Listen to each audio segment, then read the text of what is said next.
So I've got 5 tips that I think everyone needs to know about UPF. The number one thing is to read your ingredients list. So whether you're drinking a soda or, having some spread, so much of the information we need to understand about how food affects our health is written on the pack or the can. You might need to get glasses in order to read it though. Tip 2, and this is going to sound counterintuitive, is don't stop eating and drinking ultra-processed food. Read the ingredients and eat and drink while you do so. And the question I want to be asking myself is a mixture of phosphoric acid, aspartame, potassium benzoate, flavoring, potassium citrate, acesulfame potassium, and caffeine, is that food? What you may find is that if you read the ingredients and you engage with the food or drink whilst you do so, it will become disgusting for you. And we have really good evidence about that from tobacco science and from alcohol science.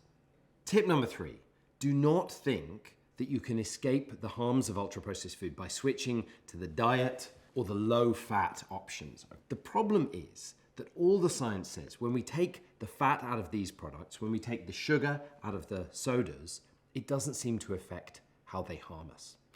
Tip number 4 is really try and understand how this food is affecting your health and your body. So we have good evidence from really big population studies and also randomized trials and lab studies that ultra-processed food isn't just associated with weight gain and obesity. It seems most strongly to cause that.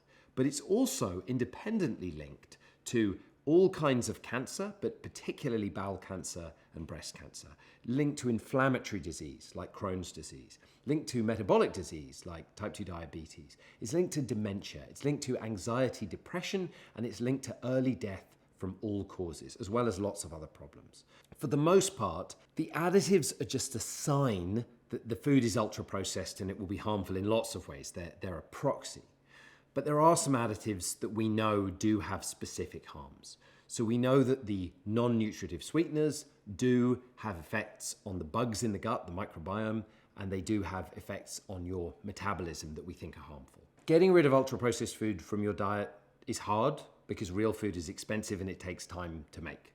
One thing I have found is that getting control of breakfast is the easiest meal of the day.